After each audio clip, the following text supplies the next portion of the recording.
Я приветствую вас, дорогие друзья, уважаемые гости и подписчики моего канала. Да, все на месте, все нормально. Начинаем наш прямой эфир.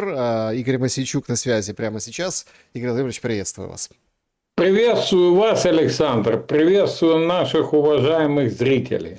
Это мы чего так не вовремя начали? Мы переглядывались друг на друга с Игорем Владимировичем. А что это вообще было в Вашингтоне? Завели через черный ход, понимаете? Пишут, около часа поговорили. Полчаса. Ну, по большому счету. Как бы сообщили, что началась встреча, потом она тут же закончилась, и, в общем, отправились, так сказать, восвояси. Там, понятное дело, всем, ну, если честно, не до Зеленского, судя по всему. Почему? Потому что там 2 раза будут отпевать Грэма. Ну, в каком смысле отпевать? Сначала будут прощаться где-то в 17 часов по Киеву, да, в ротонде Капитолия США, где это все, собственно, и происходило.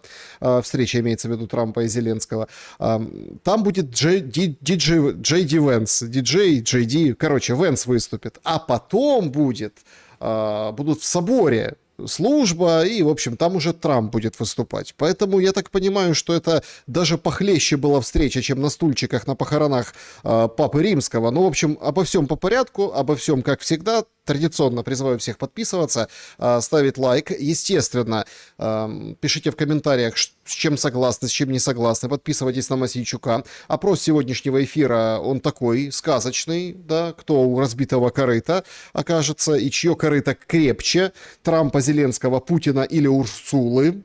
По поводу корыта очень интересно. Знаете, вот такое ощущение, что Зеленский вообще едет к Трампу как к золотой рыбке, но старче невод закинул непонятно какой, понимаете? Потому что вовсю все обсуждают, что как бы новые условия, вот они, на пороге, 40 дней на исходе, которые Зеленский, ну, так сказать, да, планировал принудить Россию к миру. И, судя по всему, Трамп имел достаточно предметный разговор, раз о нем ничего не известно, спустя там полчаса, минут 40 после того, как он поговорил. В общем, Игорь Владимирович, очень много непонятного. Я хочу... Смотрите, я не люблю... А нам ничего, у нас ничего и нет обсудить, по большому счету. Черный ход, непонятная встреча, но и в этих деталях кроется многое. Что видите вы по поводу вот этой встречи, к которой так готовились, что даже по иранскому судну ударили в Каспийском море? Мол, Трамп, мы за тебя. Ну, смотрите, очевидно, да, удар по судну иранскому в Каспийском море, это был такой посыл Трампу, что мы ж вот здесь, правда, так получилось, а кумедно, хорошее таке наше українське слово, кумедно, получилось, что удар-то ударили, а Трамп в этот момент остановил свои удары по Ирану, понимаете? І вийшло як стисько з конопель. От. Посему вообще эта поездочка, вояж этот, вояж этот действительно сопровождается присказкой такой «зе стисько з конопель». Везде. Вот возле Трампа, его, кстати, возле Трапа, его, кстати, никто не встречал, когда самолет приземлился. Значит, это какое-то опускалово. Ну, хотя, в принципе, зачем государственные почести, если встречаем главу колониальной администрации? Притом еще не совсем понятно, полностью своей или разделенной там вот, ну, с бритами, с кем-то. Посла предлагают и то нашего собственного этого самого собственного гражданина, да, то есть гражданин США будет, хотят, чтобы представлял Украину. Кстати, по поводу гражданина, вот читаю сейчас вот стенограмма по протоколу допиту свідка Умєрова РЄ від 25.11.2025 року Національне антикорупційне бюро. Допит відбувався з 4:33 по 5:01. Відеофіксація здійснюється на камеру Panasonic. Ну и так далее. То есть протокольчик пришел, это я говорил вам вначале, что инсайт принесу. Следите за моим телеграм-каналом. Я думаю, пока мы с Александром будем общаться, мы опубликуем протокол допроса господина Умерова в НАБУ в рамках дела Медас. Ну, это в полпятого утра, я так понимаю, когда, помните, вот эта вся история, заехали они на Банковую, а там он скрывался, как бы, бегал от НАБУ. Да. Это вот он приплыл парень. Слушайте, ну я так просто посмотрел по времени сразу, ну, глаз наметанный, там, 4 утра, 5 утра. Слушайте, по времени допрос длился ровно, как и встреча Зеленского и Трампа. Ну так какие итоги, какие перспективы нас ждут? Ну, смотрите, понятно, мы все понимаем, что НАБУ, САП, ВАКС – это рычаги внешнего управления, и ожидать от них там работы в интересах страны, очистки страны от этой всей нечисти, зеленой, и не только зеленой, не приходится. Вопрос чуть в другом. Использовать сейчас их для того, чтобы донести народу правдивую информацию об этих, мародерах, да, а полагать на них надежды нет. Ну, это как вот эти с картонками бегающие. Это же филиал, понимаете? Это самое. Я сегодня смотрю Железняка, Железняк там открытие нападает на телеграм-канал, который о них там пишет, Absolution Lex, на собственника Константина Шпилевого, говорит, анонимный канал, на нас пишут, все. Ну, первое мое мнение, что Александр Конотопский дал денег Железняку, тот плохо отработал, потому что навел бы хотя бы справки, что Шпилевой собственник с 2017 года детективное агентство Absolution. И канал, вы понимаете, называется одноименно. Но гомно на вентилятор – это в порядке вещей. Тут главный момент другой. Надо отделять зерна от плевел. Правду, истину от лжи, налета, которую часто правдой прикрывают и так далее, и так далее. В случае моей оценки по визиту, значит, скажу вам так. Я не исключаю, що сьогодні ночі будуть проголосовані пекельні санкції Лінсі Грема. Но дело в том, что мало кто вникал в суть законопроекта. И сейчас с победными реляциями будут нестись по всем инфопомойкам, телемарафонам, публичных выступлениях и так далее, и так далее. Сразу наперед хочу всех успокоить, что даже если это будет проголосовано, а я думаю будет, то это сделает одно единственное. Развяжет руки Трампу в плане введения санкций против государств и организаций, которые сотрудничают с Ираном и Российской Федерацией. Внимание, развяжут руки Трампу, то есть Трамп будет принимать окончательное решение. Вводить, не вводить. Ну и так далее, и так далее. Там, кстати, Зеленский еще часть своих критиков в список повез, блогеров тоже это самое такое. Тоже хочет под санкции засунуть. Бывает. Я имею сомнения, что это у него проканает, так сказать. Но вот история выглядит так. Возле трапа не встречал никто. В Белый дом через черный ход, в Капитолий, вернее, с Капитолия тоже.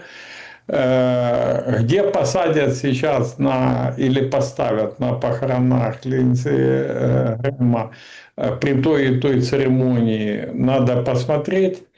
сатанист будет скрещивать пальчики во время мессы или не будет, тоже надо посмотреть внимательно. Вот, потому что одно ж дело походить там по обниматься с священниками, еще с кем-то, а другое в службе, ну, принимать участие. Хотя ему не привыкать, что в православной, что в католической, что в синагоге и в мечети петь будет, а бы бабки были. Значит, по состоянию на сейчас передают и сообщают, что точно таким же макаром через задний, хотел сказать, проход, ну, в общем, вход, прибыл Нетаньяху. И вообще сейчас такое ультрасоревнование, да, кто как поговорит. Кто Нетаньяху, дольше договорит. кто дольше, кто предметнее, кто о чем, Я какие думаю, что последствия. Зеленскому сказали, план действия такой. Ну, Трамп сказал. Будем действовать вот так. Ты должен сделать вот это, вот это, вот это, для того, чтобы закончить войну. Трампу война в Украине вообще не интересна, не нужна. То есть он явно принуждал Зеленского к миру. Зеленский явно кивал хоботом, потому что второй раз скандал уже не выйдет.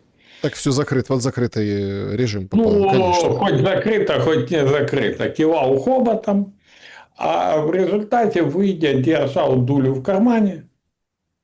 И вместе с глобалистами они сорвут это, что бы ни говорил Трамп, 3 месяца до промежуточных выборов. Свой план Зеленский озвучил на заседании фракции «Слуга народа». И сейчас у них соревнования, кто удушит друг друга в объятиях быстрее и сильнее. Трамп Зеленскую или Зеленский Трамп. Ну, как-то Трамп, не знаю, насчет объятий Трампа, все сделали для того, чтобы кроме Ирана, вот даже вот эту барышню Лорку, Лора, сфотографировалась, когда была в Киеве, с украинским писюном. Ровно такая же фотография, ровно такой же фон был у Линдси Грэма, которого сегодня хоронят. Вообще, конечно, достаточно серьезно раскошелилась Банковая на вот эту медиаподдержку. Не только Лора, которую пригласили, и которой дал интервью Зеленский, рассказав, что он ничего не нюхал с Макроном и не нацист, а еще и там ряд американских блогеров сделали такой каминг-аут, откровение. Вот мы раньше говорили, какой коррупционный режим в Украине, мы теперь осознаем. Говорят, что цифры с 6 нулями гуляют по этому делу. Ради чего такой, скажем так, ну, ради чего так тратится? Зная просто публику этнического происхождения, которая сейчас рулит и заведует денежкой, черной кассой, ну, вряд ли бы они так раскошелились, если бы не видели какого-то гешефта. Вы видите? Вижу гешефт в поражении Трампа. В деньгах на войну. Ну, вот, в принципе, получение гешефта прямо же рассказал Зеленский на заседании фракции. Говорит, смотрите, подельникам, ну, своим зелененьким подельникам, говорит, смотрите, Трамп проигрывает выборы в Палату представителей и в Сенат. Демократы организовывают голосование за деньги, бабки, гешефт нам. Если Трамп блокирует, они объявят ему импичмент. Это озвучено было в присутствии, больше 150 народных депутатов от «Слуги народа». Я думаю, если у них спросить, и спросят американцы, то 160 скажут, что Зеленский это говорил. Понимаете, да? Этот самый. Дело в том, что на самом деле они действительно видят гешефт. Они бы не играли, они бы не давали. Штиллерман, они же на пленках Миндича все озвучивали, о которых мы только что говорили. Они озвучивали что? Война окончится, бабок не будет. Так же? Так было сказано. Поэтому это люди за гешефт, это люди за войну, это как раз главный промоушен партии войны. И им надо было купить, пролоббировать в Америке. Закон ФАРа это позволяет. Сейчас будем следить, когда это Линдс и все эти будут вносить данные о получении денег оттуда. Значит, и они прокупили фактически через лоббистов реакций. Они купили эту блогера, одну, второго, я думаю, сейчас еще он даст интервью, ну, по окончанию после этого. Потрачены действительно суммы с 6 нулями, но вложены они в одно – создать фон, что все нормально, что все наступает, все работает, надо продолжать войну. В Британии вчера завод строил. На авианосце, да, мы видели. Да. Значит, ну что? Говорит, завод построил в Британии, не в Украине, а в Британии. Ну, дома, ближе к Да, дому. ближе. Построить завод. Каждый к своему дому. Смотрите, Зеленский выкатывает, ну, у него его пресс-служба выкатывает кадры и текст про встречу. Хорошая встреча с Трампом в овальном кабинете. Спасибо за все, что мы делаем вместе, чтобы защитить жизнь украинцев и достичь мира. Прежде всего, высказал президенту Трампу наше соболезнование в связи со смертью Грэма. Он был настоящим другом Украины. Обсудили с президентом лицензии на производство перехватчиков для патриотов и некоторые другие идеи, которые могут помочь. Также обговорили дипломатию. Важно активизировать дипломатический процесс. Наши команды согласуют детали следующей коммуникации и очень благодарен Соединенным Штатам за крепкую поддержку. Это заявляет Зеленский. А приправлено это все просто сумасшедше довольными фотографиями. Смотрите, стоит Зеленский, улыбается, все получается, Трампу хорошо тоже вместе. А вот как проходила встреча, смотрите, атмосфера. Один в военной форме с американской стороны, и второй с украинской. Ну, с украинской, понятно, Полиса. Там вот где-то стоит рядышком Стефанишина. Все там, Умеров, Арахамия, все на встрече. Смотрите, как хорошо беседуют. Трамп, правда, немножко в каком-то обалдении на этой фотографии, с чего так вдруг смеется Зеленский, что ему стало смешно. Но, тем не менее, да, вот можно даже посмотреть на его выражение лица. Это вот момент, называется творчество фотографа. Да? Вот, вот какой кадр, вот смотрите, какая благостная атмосфера, все смеются, выражение лица Трампа. Бабах!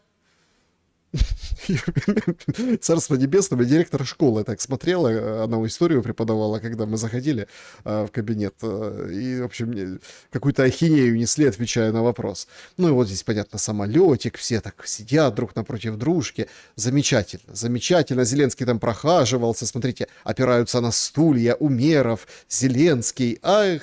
Ну и вот этот кадр, это вот эти добрые молодцы, да, все в костюмах,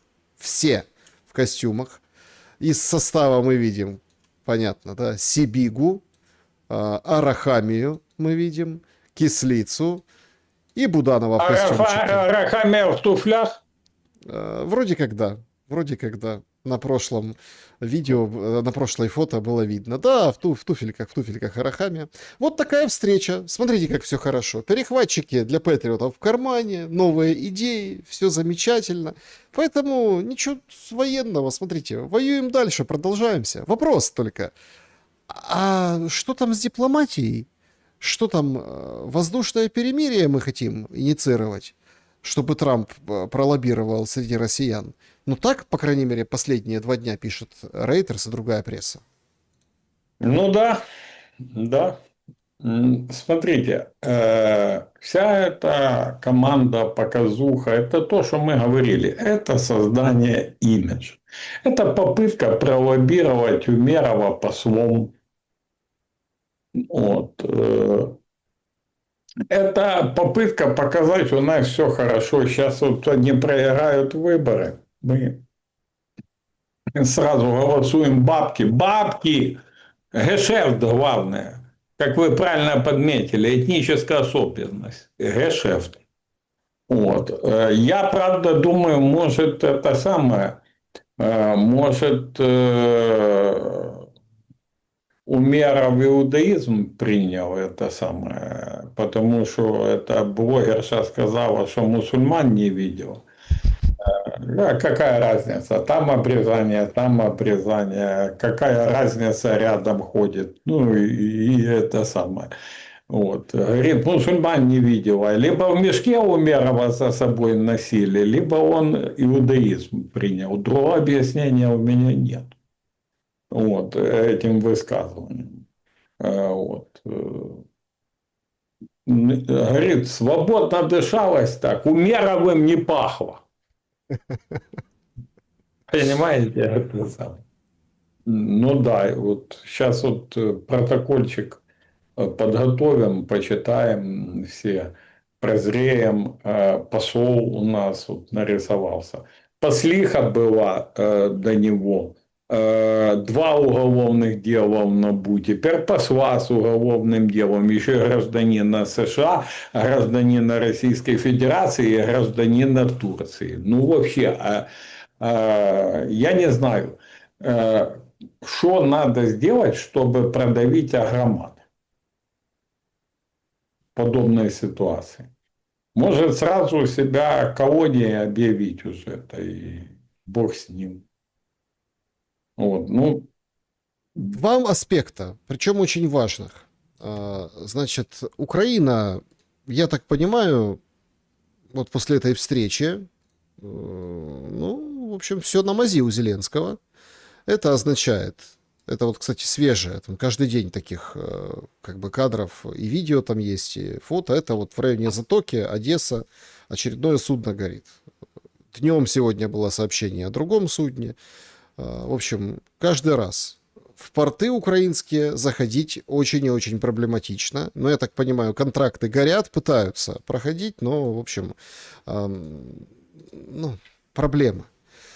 После удара по Ирану Иран пригрозил ответкой. И сейчас какая-то странная чехарда. Одни говорят, что 3 ракеты будут запускать. Вот россияне будут массово следующей, ну вот этой ночью, которая будет, или следующей, или этой, массово обстреливать Украину. И Иран еще запустит со своей стороны. Ну, то есть, вообще, конечно, швах ситуация. Но видите, какая хорошая мина, какая хорошая встреча и как нам демонстрируют. Главное, о чем сказал Зеленский в интервью перед этим своим визитом в Соединенные Штаты Америки, это то, что ему вот эти все кадровые перестановки и вся вот эта чехарда внутри там правительства, Федоровы, картонки, вот это все, ему нужно только для одного, чтобы отлавливать побольше украинцев. Он четко сказал, что мобилизацию надо усиливать, потому что русские будут после выборов мобилизовываться. Я так понимаю, что перспективы... и корейцев привезут. И корейцев, а еще иранцы будут ракетами бить. В общем, мировая война. Поэтому не ропчите, давайте все полезайте в бус. Я так понимаю, что сценарий на Банковой, как будет развиваться война, уже написан. И судя по хорошим минам, или там как это изображает пресс-служба Зеленского, в принципе, Соединенных Штатов устраивает этот сценарий. Так что, дух Анкориджа помер? Смотрите, давайте чуть дополню картину, которую вы описали по фронтам. Значит, смотрите, мы имеем дело с продавливанием фронта на земле на некоторых участках на Донбассе, в Днепропетровской, Запорожской областях, Харьковской и Сумских областях. Мы имеем тотальный обстрел Харькова, Сум. Запорожье. У нас фактически битва начинается за Запорожье, надо честно сказать это. У нас нависает огромная опасность над Одессой и Причерноморьем. Сюда не заходят. Высоцкий, министр политики, признал, что не заходят. В Запорожье прекратили ходить поезда, УЗ остановила. Зато глава наблюдательного совета на Капфера дупу греет после усиленных массажей вместе с бородой своей. Это самое. Если что, я бороду имел в виду женщину, которая возле него. Значит, Сережа Лещенко. Значит, значит, кстати, если кто увидит, пишите, я готов подлететь пару часов. Трость моя со мной. Я когда-то у Шелеста в эфире еще на Ньюсване чуть не приколпашил этого, то буду гнать теперь до границы. Он же призывал к этой Ну ладно, вы мобилизации. начинаете. Вам тоже хочется на отдых. Так, я не против. Чтобы совместить приятное с полезным. Да-да-да. Слушайте, я не скрываю, когда я еду на отдых, я не скрываю этого, в отличие от других. Значит, это раз. А во-вторых, Александр, на Черниговском направлении, говорят, тоже сосредотачивают все. То есть дела идут очень плохо. Но я еще говорил, когда там, месяца 8 назад, когда бухие там эти смотрящие, подсматривающие за областями и министерствами чекисты рассуждали, говорят, да надо будет Киев сдадим, Хмельницкий столицу перенесем, воевать будем, ну и так далее, и так далее. У них сценарий прописан до последнего украинца, до последнего метра украинской территории. Бабло будут давать, потом еще можно в экзиле бабло будет собирать. Все прописано. Все прописано. И вариант такой. Давайте посмотрим. Есть картонки. Есть другие, но это все в середине партии войны. Никакой партии мира они не видят, ни в каких опросах ее нету и быть не может. Партия войны – разные фракции. Пожалуйста. Сегодня одну из фракций в Киево-Печерской лавре в трапезном храме презентовал Кирилл Буданов. Да, сегодня, кстати, большой праздник, День Крещения Руси. Да, я всех с праздником поздравляю православных, с Днем Крещения Руси, с днем поминания нашего великого равноапостольного князя Владимира Крестителя. И сегодня в Печерской лавре будановцы показали христианский корпус. Все. Я, понимая, кто там, что там, четко понимаю, что готовится неоконсервативная такая праворадикальная политическая сила под Буданова с военных, ну, очередная фракция партии войны, будем так говорить. Ну, зная там этих людей, которые там, скажу, ну, эти рубят в политике, ну, будем говорить, это не какие-то картонки, это по-другому. Сыграет это или нет, сказать тяжело. Это от нескольких факторов будет зависеть. От будущего самого Буданова и от ситуации на фронтах. Поэтому, ну, такое, презентовали-то и презентовали. Но, опять же, партия войны. Все в парадигме партии войны. Партию мира либо не замечаем, либо грязью поливаем. Вот и все. Федоров, все списан, не вернется в министерство. Нет. РБК сегодня сообщили, что у них инсайды. Все. Нет, Так а куда слушайте, его? Подождите. Я их не инсайд с момента прилета на выставку ракет российских под Киев. Я сразу сказал, все, на Федорове ставьте крест. Это их скомышенный проект был. Никто ничего не расследует. Фунт в тюремной камере. Эти два парня радуются жизнью. Дело в том, что вообще, друзья, вот подумайте, Федоров за 7 лет при Зеленском стал миллиардером. Миллиардером. Лично Федоров стал миллиардером. Какие олигархи? То, сколько и как он зарабатывал, миллиарды. И яхты охотно верю, и все остальное. Смотрите, теперь вопрос. Если он играет вместе с Зеленским, ну, все понятно. Если он даже играет против Зеленского, то у меня два вопроса. Во-первых, нужен ли нам новый мародер, который отказался от своего папы? Это раз. Второе, ну, тебя 7 лет назад подобрали, обмыли, обтрусили, СММнику дали возможность грабить и наживаться на людях, в том числе на войне. А теперь ты против папы взбунтовался. С любой точки зрения для меня Федоров дерьмо. Какого бы цвета он ни был. Зеленого, чуть-чуть другого, оранжевенького, может в радужку покрашено. Но дерьмо, оно есть дерьмо. И в сортах дерьма лучше не разбираться.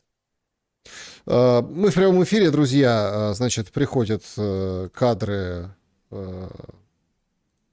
прощания с Грэмом. Вот, значит, военные. Как живой? Нет, военные тянут его. Неинтересно там, ну, сейчас мы, наверное, увидим, там, гроб вообще откроют или нет. Вообще, конечно, смерть Грэма много загадок породила, таких непонятных, да, что-то как, так не вовремя, то ли по Булгакову все, понимаете, взял и умер. Но тем не менее, оставил после себя вот этот закон о санкциях, который там открывает возможность Трампу 500% санкции вводить за то, что там с Россией торгуют или деловые отношения. Ну, и по большому счету все. Да? То есть он исключительно служил верой и правдой, был нормальный такой лоббист, ездил и пробивал эту войну. Более того, говорит, Трамп сам признает, если бы не Грэм, то, возможно, опять не начал вот эту всю околесицу в Иране. То есть Иран, Украина, вот это вся была его вотчина. Слушайте, ну это же как-то, ну вот работает, получается, это проклятие Зеленского. Последнее место, куда приехал, это вот Украина. Как вы думаете, насколько, ну вот партия Ястреба, вот вы говорите, у нас все партия войны, в России, в Америке есть партия Ястребов, да, и те, кто как бы за мир. Но вот Ястребы, это же серьезная потеря Грэма в этом стане. Да. Потому что среди республиканцев не так много ястребов войны. И Грэм был одним из основных.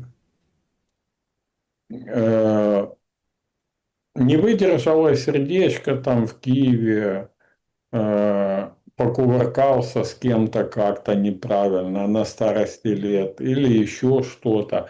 И офис регулярно предоставляет подобные услуги. Это, ну, ни для кого в Киеве как бы не военный секрет.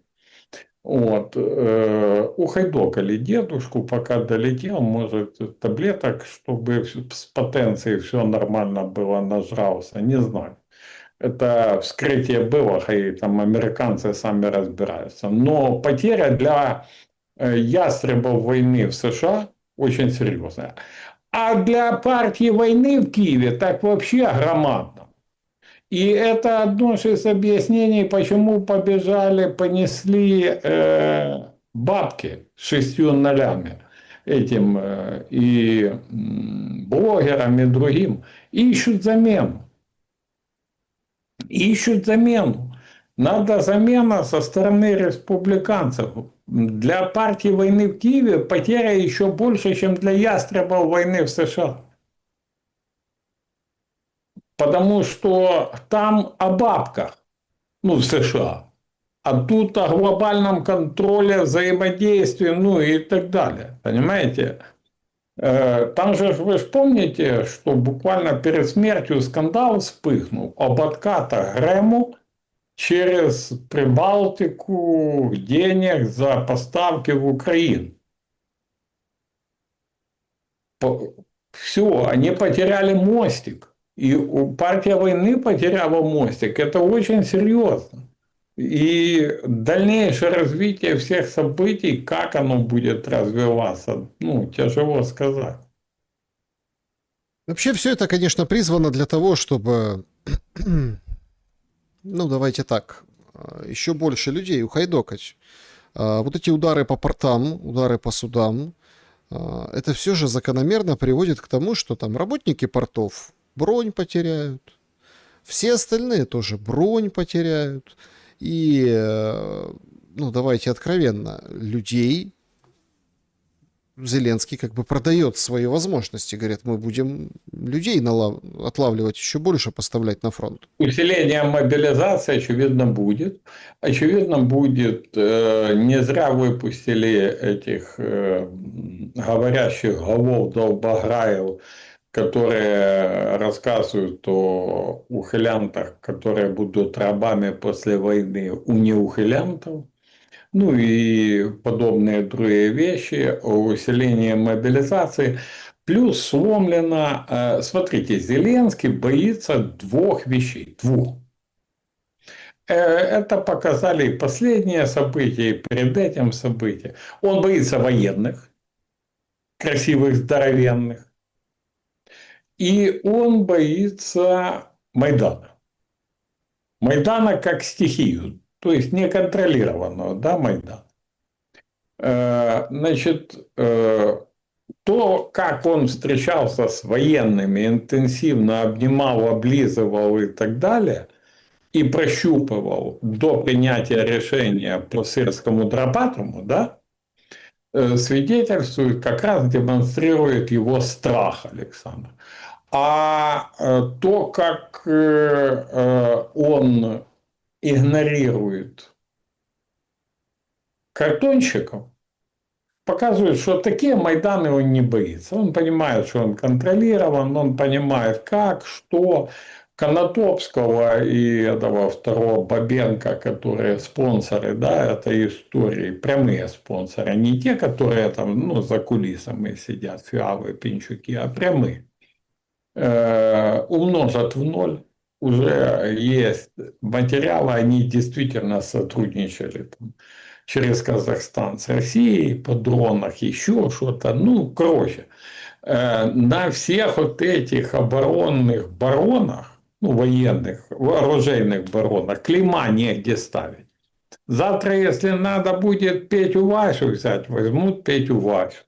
А вы посмотрите, как раскручивается Штиллерман. Он у нас же штиллерманит не по-детски.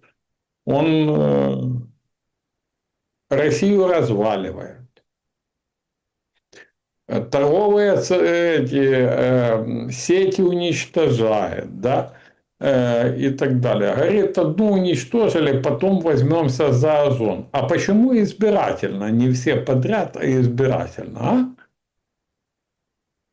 Может, одна за вторую уплатила? Может, вас наняли? А? Молчат. Понимаете, то есть рассказывает этот Штиллерман, а люди смотрят там. У меня только вопрос, сколько Дмитрию Ильичу за каждое интервью отстегивает? Потому что, ну, Гордону я имею в виду. Ну, там и потому, жена тоже может, если что. ну, первое антикризисное интервью, по моей информации, которое было сразу после Медаса, помните, да, это там большое, с разгонами совсем 200 тысяч.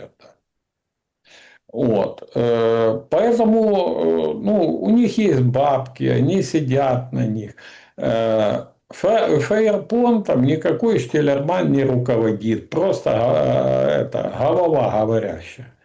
Как руководил Минди с Цукермановой, так и руководит. Как согласовывал с Зеленским, как выступал камевояжером Зеленский, так и выступает. Ничего не поменялось, кроме одного. То Минди в Киеве сидел, теперь в Израиле. И Ну, при необходимости к нему летают там все, и все. нет, ну смотрите, я так понимаю, что это же правда план, чтобы осенью, тот, о чем говорил Штиллерман, в общем, чтобы осенью полетела баллистика на Москву. А что это даст? Деньги. Деньги. Это игра в деньги, которые ударят по Москве. Москва, естественно, ударит обратку. А эти парни, штиллерманы, побегут зеленые и такие побегут по миру. Дайте бегом денег. Прилетело очень сильно. И так далее, и так далее. Тут же, ну, смотрите, я наблюдаю и вижу незабвенного Паниковского, который бежит и кричит: дай мульон. Понимаете, вот я боюсь, правда, после моих сравнений, чтобы случайно памятник Паниковскому не демонтировали. Могут. Могут. Послушайте, я в таком пребываю шоке, Александр, второй день. Там у меня на родине, на Полтавщине, ходят по школьным библиотекам, Гоголя изымают. Понимаете? И библиотекарям, которые не сдадут Гоголя в макулатуру, угрожают. Угрожают, что там это самое, уволят, увольнением, все.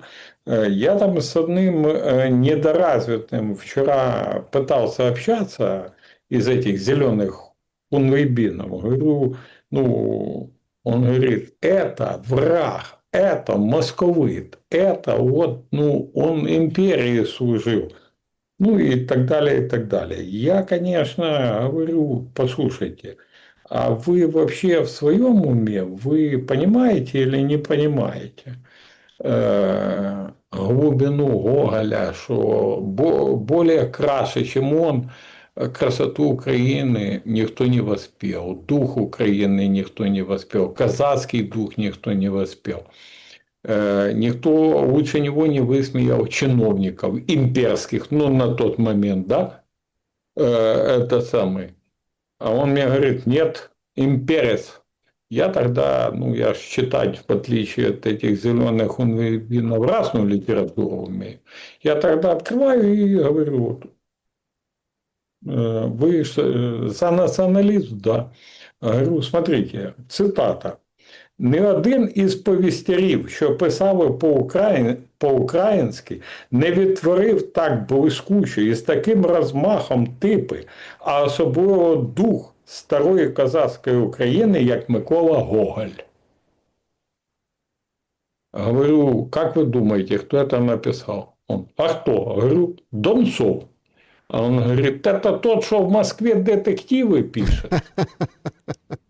Ну да. Донцов. Понимаете? Ну и что Александр после этого с этими людьми делать?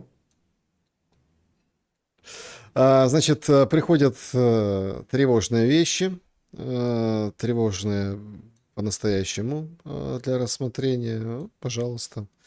Метро, ну, это сеть супермаркетов, гипермаркетов, опт, да. Мелкий опт. В общем, важная информация. С 1 августа метро в Запорожье на Ореховском шоссе временно останавливает работу, потому что ситуация небезопасная.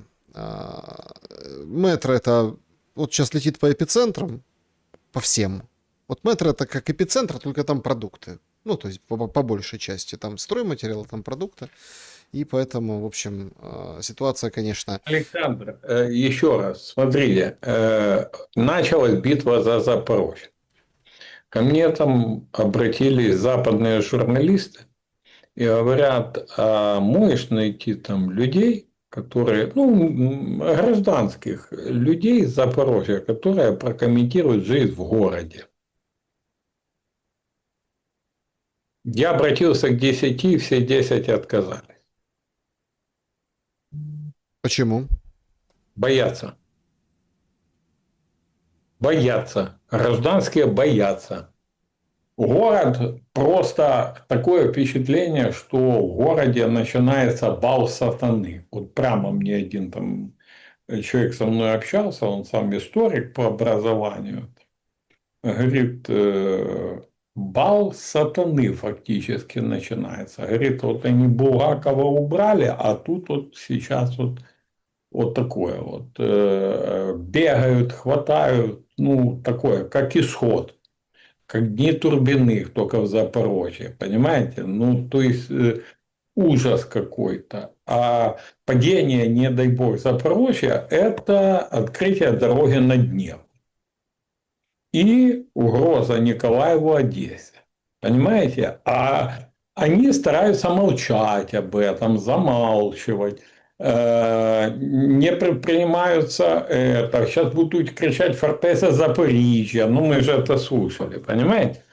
Но еще раз, все это от сумасшествия и от того, что отдали власть Швондерам и Шариковым, понимаете, которые Донцова от Донцовой не отличают, этот самый, и хотят Святой Софии орлы византийские на трезубцы поменять, понимаете? Вот. И молчат же, ну, думаю, этот Епифаний Думенко мог бы, да, выйти и сказать, что сам на Орлике стою, там, ну, условно, да, говоря. Не, все молчат, все так и должно быть. Пантеон в Лавре, что разрушит архитектурно, я молчу о моральной, да, стороне и христианской стороне, и православной стороне вопроса, но это физически Лавру разрушит, физически, понимаете, по барабану. Поэтому, что вы хотите, Запорожье в огне, порты Одессы парализованы, рассказывают о том, что скоро начнут с Чернигова наступать. А в Киеве, а что в Киеве? А в Киеве византийских орлов на трезубцы меняют и Гоголя из библиотеки изымают.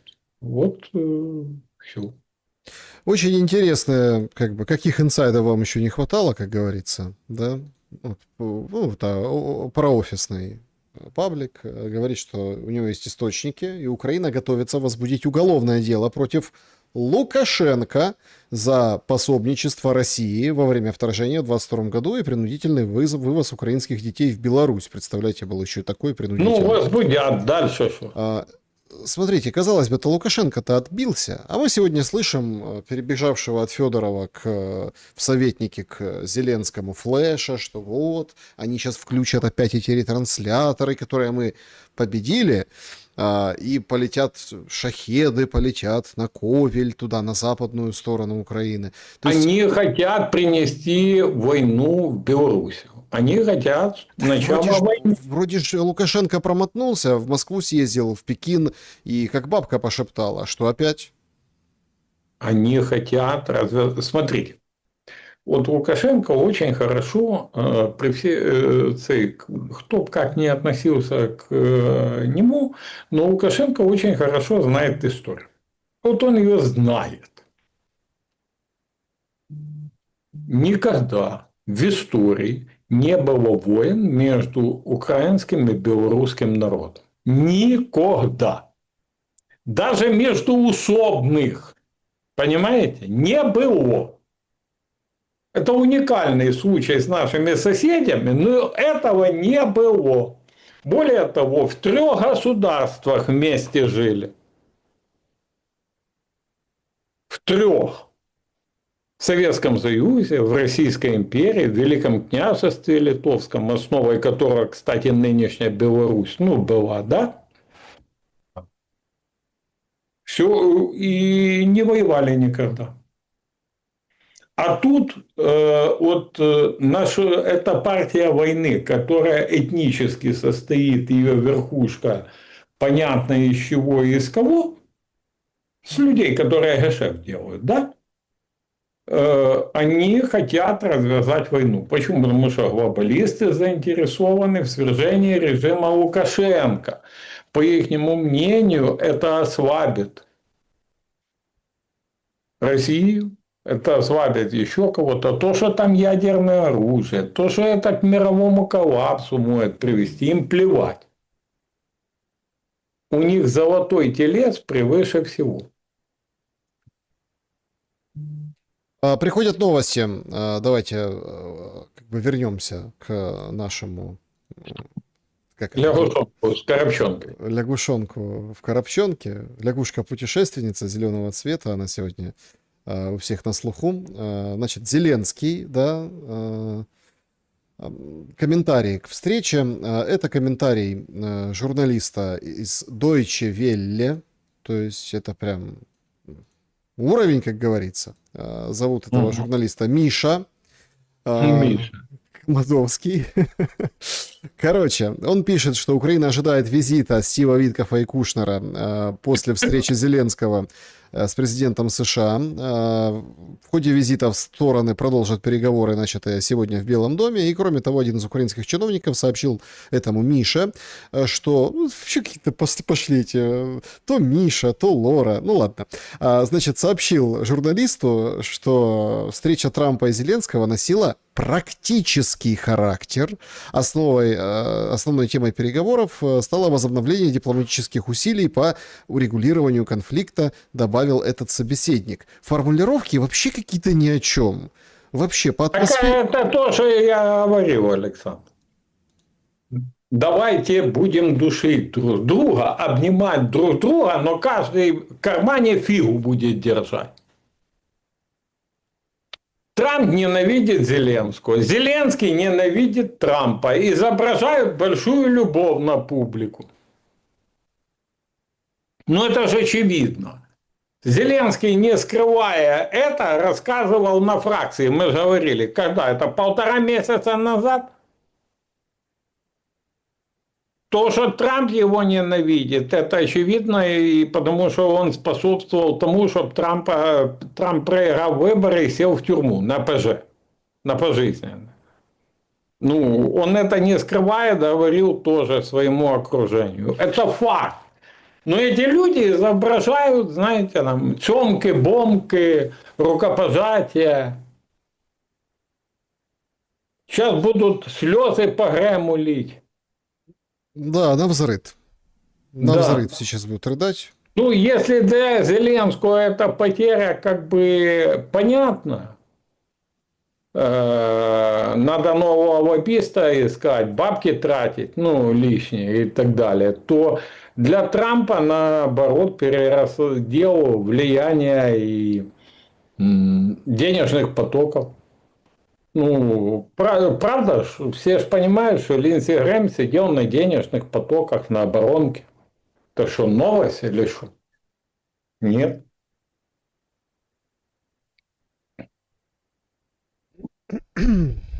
Сейчас будут скорбные лица, пламенные речи, как не хватать будет. Ну, это все о другом на самом деле. Тоже такая интересная деталь.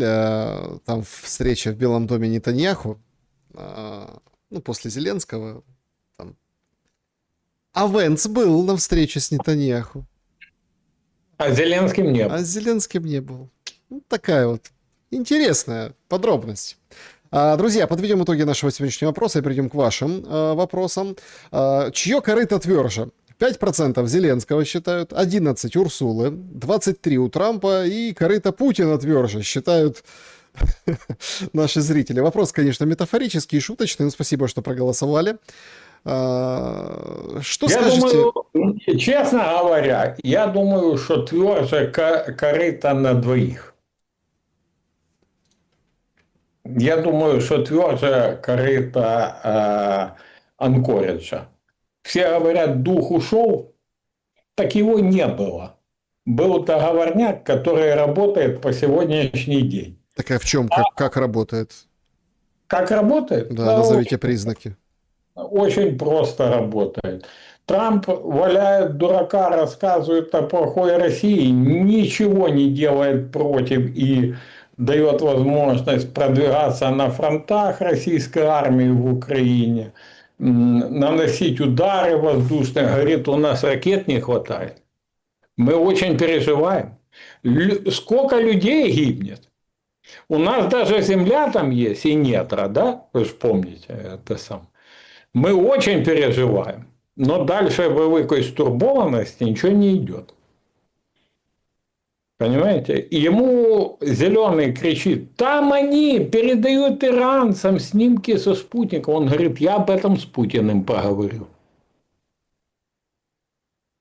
Ну, чем вам непонятно, что играют свою игру? Играют 4 руки, ну, говорят, да, умер дух Анкориджа, умер.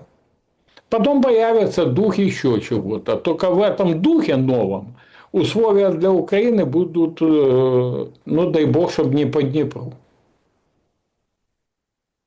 Переходим к вашим вопросам. С клуба зрителей начнем, потом сообщество, потом чат трансляции. Светлана. Игорь, добрый вечер. Если позволите, откровенный вопрос. Вы достаточно активно и смело комментируете все процессы в Украине, резко, откровенно освещаете коррупционные скандалы, мобилизационный беспредел. При этом как-то сказали, что ваши сын и дочь остаются в Украине. С учетом данной вами оценки беспредела всего террористического режима Зеленского в Украине, как вы не боитесь за своих близких? Ведь текущая власть не приемлет любого инакомыслия и не остановится ни перед чем, чтобы подавлять головы отличающихся от геббельсовских. Александр, спасибо за эфир и интересных спикеров. Ну, первое, с сыном я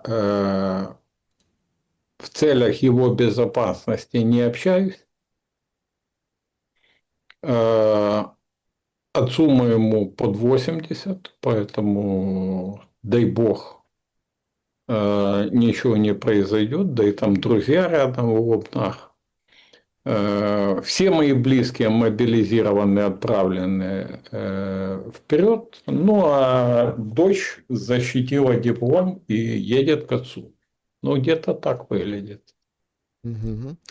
Сообщество YouTube, поехали. Александр Котов, здравствуйте. Скажите, а вы тоже верили в пенсию по 3000 евро? Нет, я не верил в пенсию по 3000 евро. Я не верил вообще в пенсионное обеспечение в Украине и думаю, как бы отложить, чтобы себе или чтобы дети могли, ну, помочь на старости, когда зарабатывать уже не смогут. Нет, ну тут имеется в виду, нам же как обещали, в Европу там пенсии по 3000 евро. Да ни в Европе, ни под Европой пенсионное обеспечение украинцев не заработает. Это, ну, смотрите, даже если будет переход на пенсионное страхование, это займет время. Это займет время для стабилизации 1-2 поколения. А этим что, умереть? Ну, то есть, понимаете, ну, я довольно Есть, короче, я не вижу ничего плохого в пенсионном страховании, в пенсионных фондах, если ими будет опековаться нормальное государство. То есть, чтобы они не намахивали людей, и люди потом в петлю не лезли, да? Но это же не работает то так вот. Палочкой махнули и заработало. Нет. Так, вот такой вопрос. Уважаемый Александр, спросите, пожалуйста, Мосейчука, когда он отзовет свой голос из голосования по НАТО. Без этого борьба за мир выглядит малоубедительной. Вот такой вопрос. Ну, к сожалению, я не могу отозвать свой голос. Это юридически невозможно. То, что политически я признал свою ошибку, я повторюсь, и я ее признаю и сейчас. К сожалению, юридически мой голос, и я уверен, что с моего созыва огромное количество людей сейчас готовы отозвать, ну, свой голос, но отозвать их могут только депутаты действующие, внеся изменения в Конституцию. Раз. Но тут вопрос в другом. Абсолютно. не надо ничей голос отзывать. Надо запустить Конституционный суд, поставить перед ним вопрос соответствия декларации о госсуверенитете изменений Конституции, внесенных тогда, и все станет на свои места. Вы же понимаете, Зеленский не зря уничтожал Конституционный суд. Там вопросов, вот смотрите, мне часто говорят, а как вы это все измените, это десятилетия пройдут. Да никак. 3 месяца плодотворной работы, адекватной работы Конституционного суда, без давления, без ничего, и весь этот зеленый маразм полетит в мусорную корзину. Потому что на 99% это перечит Конституции, Декларации о суверенитете и так далее, и так далее. И языковые, и исторические, и экономические, и все. Так, здравствуйте. Натали интересуется, какие бюджетные программы сегодня действуют в Украине для помощи бездомным животным и какие суммы на это выделяются и кто получает эти деньги из бюджета бездомным животным. Людям бы бездомным кто помог. Смотрите, небольшие есть программы, они, как правило, в местных бюджетах. Как правило, те, кто близки к бюджетному корыту, получают деньги на реализацию. Кто-то честно реализует, кто-то нет. Но Александр абсолютно прав. У нас страну в страну бездомных превратили. И у нас бездомных людей, как и бездомных кошечек и собачек, где-то плюс-минус одинаково. Поэтому я категорически за, чтобы не было бездомных животных, но прежде всего я за, чтобы не было и бездомных людей. Тогда и бездомных животных не будет. Тони Шибаев, Игорь Владимирович, вы говорили, что будущая стратегия Украины должна быть многовекторной, в интересах страны, сотрудничать со всеми странами и всеми континентами. Вы не боитесь повторить недавнюю историю Эмиратов, которая занималась европейскими, китайскими капиталами, была хабом для санкционки для России, компании со всех концов мира делали легальное, нелегальное и так далее. А когда началась война Ирана, и США ее просто расхерачили ракетами, Ирана и США ее просто разбили ракетами, потому что она была никому не нужна. У вас нет ощущения, что времена глобализации закончились, когда можно было и вашим, и нашим? У нас нет ощущения, что мир распадается на зоны влияния с конкретными границами, четкими, уникальными правилами внутри каждой зоны, и что кто-то последним определится с зоной, где он будет пребывать, проиграет больше всего? Смотрите, Украина, в отличие от Объединенных Арабских Эмиратов, может быть коммерчески, экономически интересно как раз многим векторам. И экономически соединить эти векторы. Эмираты – это воздушный хрустальный замок.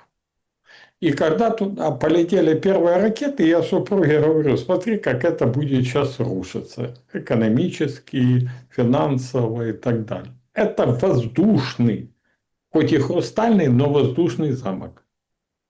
По которому вот так бам, и он обрушился. У него нет основания. В Украине есть. Я не раз говорил, нам что может быть гарантией безопасности для Украины? Одни говорят армия, флот, другие говорят надо с кем-то подружиться, утонуть в чьих-то объятиях, они нас защитят. Нет. Ни одной, ни другой. Нам надо запустить экономические проекты, которые будут связывать Украину как с Россией, так и с Америкой, как с Россией, так и с Европой. И эти предлагались варианты. Я уверен, если бы газотранспортный консорциум, который предлагал Царство Небесное Виктор Черномырдин, был запущен, то этой войны бы не было бы, которую мы имеем сейчас. Мы кроме ГТС имеем серьезную аммиаковую историю с Тольятти, где самый большой производитель в мире аммиака. Мы имеем эльминита-титановую историю. Ну, то есть мы имеем о чем говорить, да? И если мы завяжем экономически, то никто никогда свой бизнес уничтожать не будет. Вопрос. Как вы сами оцениваете, Олег задает на данный момент свою борьбу в образе украинского носорога против неукраинских и паразитирующих зеленых гнид? Знаете, носорог – это животное, которое никогда не сходит с своего пути. Вот оно идет так себе и топчет, и гнит, и всех, кто стоит на пути. Поэтому вот мы двигаемся вот так прямо. Они тоже предпринимают это самое. Я же начинал программу, говорил, там, просят санкции ввести, там, американские, европейские, там, всякую. Нет, ну вы как-то, подождите, вы как-то не акцентировали на это внимание. Смотрите, последнее время, и это, кстати, доходит до какого-то абсурда. Украинская сторона запрашивает у так называемых партнеров санкции против отдельных людей. В Европе это уже тему пробили. Там целый ряд товарищей, там Панченко под санкциями Европы. Это все потому, что попросили, понятно, кто из Киева. Даже абсурд был, Мединского включили, переговорщика по Стамбулу. Ну, там Такаев говорит, давай Стамбул-2, давай возвернемся, заморозим. Так вы главу переговорной стамбульской организации пролоббировали через Европу под санкции. То есть это для чего делается? Это исключительно для того, чтобы, я не говорю сделать прям невозможными, но очень серьезно утяжелить историю. И сейчас такую как бы тему хотят покачнуть с Америкой, чтобы все те, кто, по мнению Банковой, мешает Банковой, попали под санкции США. То есть санкции США, они страшнее, чем санкции Европейского Союза. Они как бы действуют там по всему миру и везде, и все. Это же абсолютная борьба, которая, ну вот ее можно, это как ремонт, ее можно начать, ее закончить невозможно. Или все-таки придется, ну, придет к тому моменту, когда все вот эти закончатся, плюнут, махнут рукой и скажут, занимайтесь, и они будут царювать. Смотрите, я верю в украинское солнце. Я верю в то, что оно взойдет рано или поздно над нашей страной. Все эти санкции незаконные, неконституционные, все эти санкции, введенные там так называемыми западными партнерами против неугодных лиц. Это все будет, если не отменено на 100%, то сойдет на нет. Перед рассветом всегда самые кусючие комары и самая темная ночь. Но потом все равно приходит рассвет. И я верю, что он будет наш, украинский, в интересах Украины и украинцев, а не кого-то. Угу. Так, друзья, ну опять-таки мы в прямом эфире. Я как бы прошу прощения, что прерываю вашу сессию вопросов и ответов. Сейчас вернемся к этому. Ну тут же новости, тут же, смотрите, как это надо видеть. Это прям нечто. Со стубом встретился Зеленский. Я напоминаю, похороны идут. Похороны идут. Значит, там прощаются, там отпевают Грэма. Ой, ой. Ну, а у них свои торговища. Смотрите, сидят, вот это все, ступ, зубы сушат, все хорошо у них. Потрясающая история. Значит, что пишет Зеленский? Обменялись деталями наших встреч в Америке и обсудили перспективы, которые есть в дипломатии. Очевидно, что Россия теряет много на поле боя. Сложнее ситуация в экономике российской. Алекс, отметил наши успехи в дальнобойных санкциях. Параллельно делаем все, чтобы было больше защиты для украинцев, украинок от российских ударов. Очень благодарит за понимание потребностей. Ракеты для патриотов, они нужны буквально каждый день. И дипломатию обговаривают они со Стубом. Ну, это вот из того, что сейчас сообщил нам Зеленский о этой встрече. Ой, дипломатию. А Россия готова к дипломатии? Смотрите, на сегодняшний момент с расстановкой фигур на геополитической шахматной доске к дипломатии не готов никто. Все делают вид, что готовы, все изображают, что готовы. Но на самом деле, а зачем это России? У них прямо говорят, мы наступаем, мы продавливаем, мы захватываем, мы выполняем, у нас все хорошо. В дипломатии должна быть Украина прежде всего заинтересована. А у нас при власти зеленые гниды, которые хотят бабло делать на войне, и все.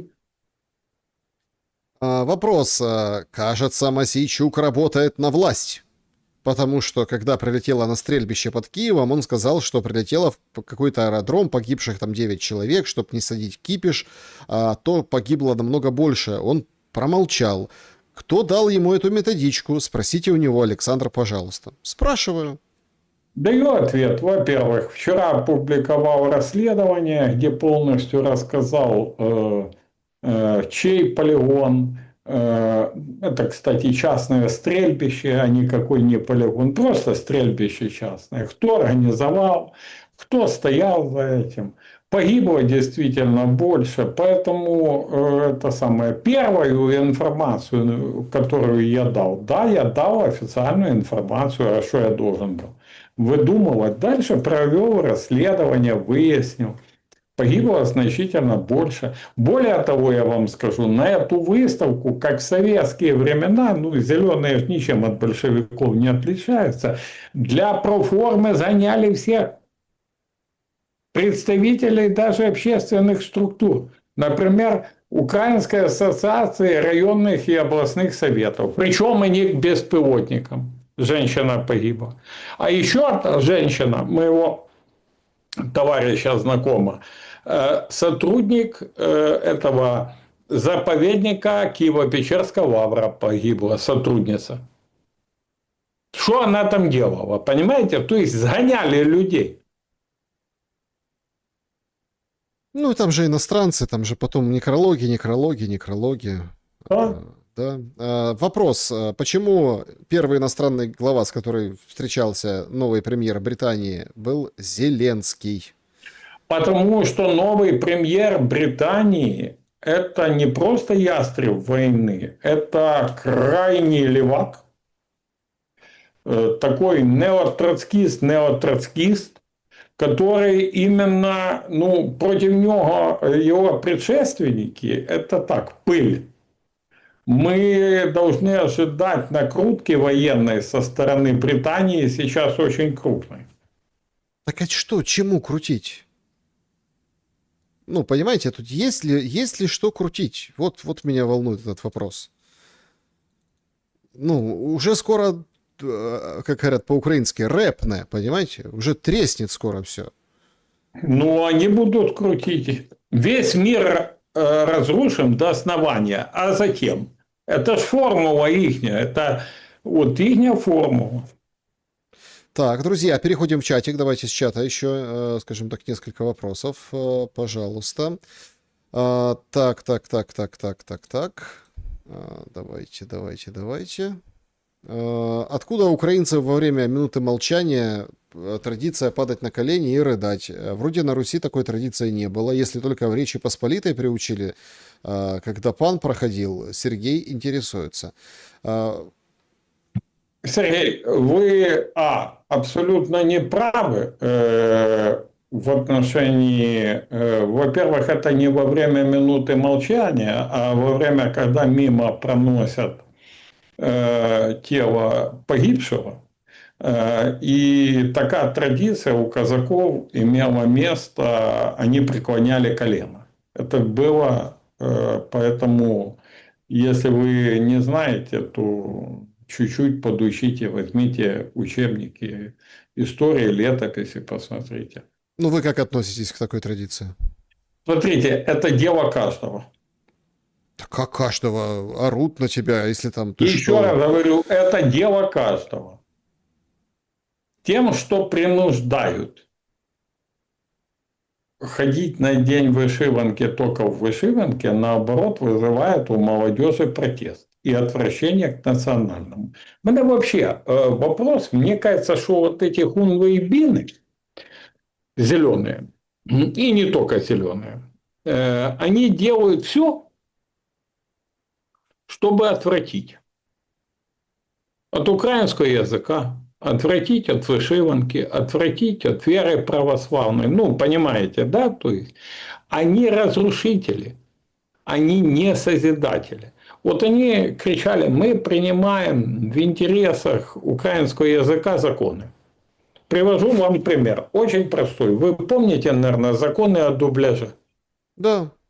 Принимают закон о дубляже с русского на украинский, а потом через месяц те же люди, те же нардепы, которые в грудь себя били за украинский язык, принимают закон, который делает необязательным дубляж с английского. То есть, рассказываю прямо языком по-человечески объясняю. Мы отрезаем русский, типа развивать украинский. Но украинский развивать мы не собираемся. Мы просто вместо русского заводим английский.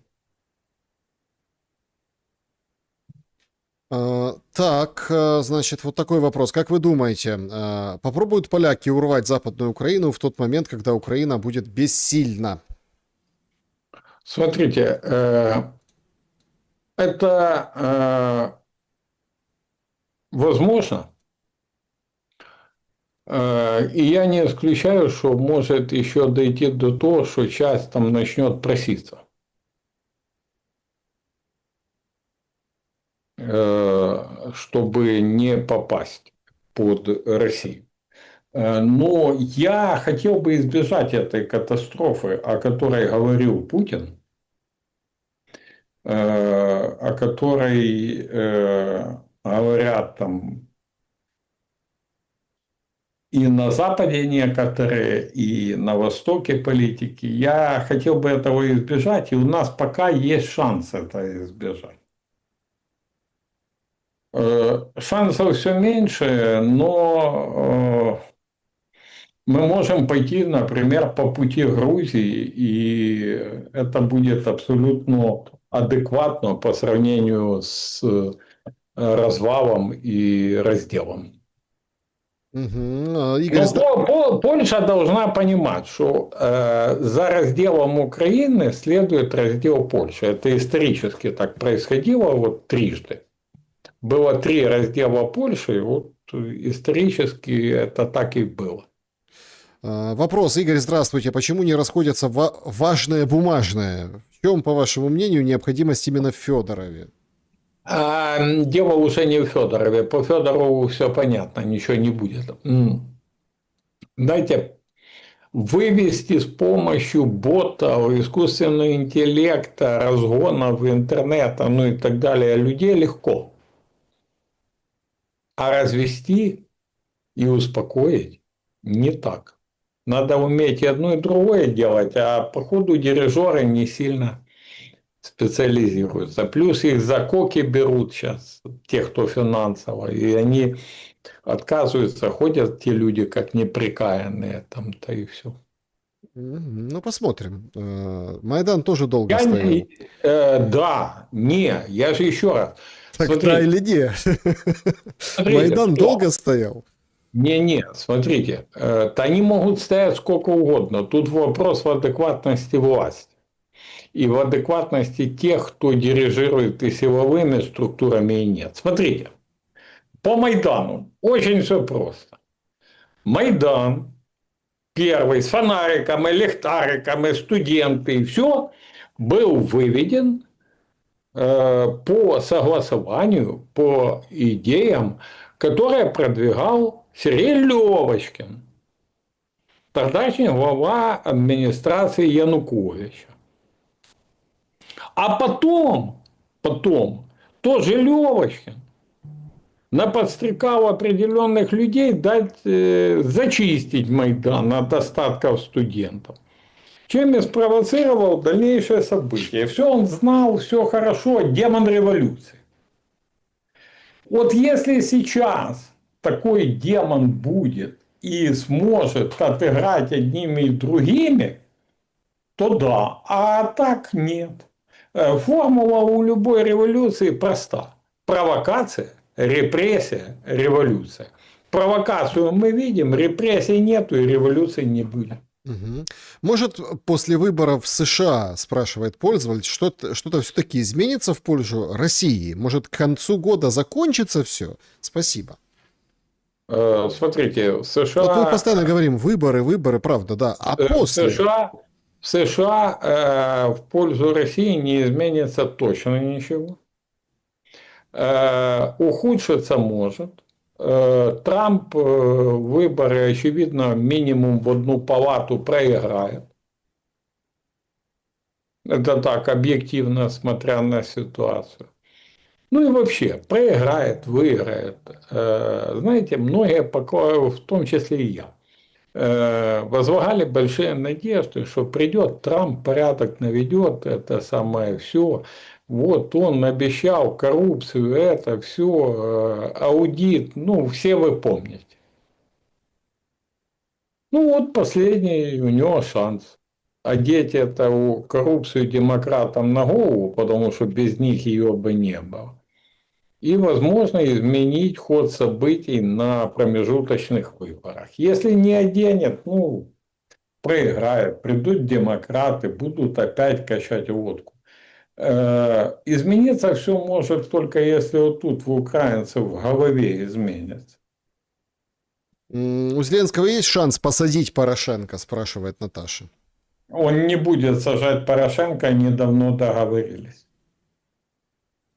Евгений, добрый вечер. Игорь, Александр, а вы обратили внимание, что АЗС некоторых фильм не обстреливают в Харькове ОК и ВОК как заговоренные?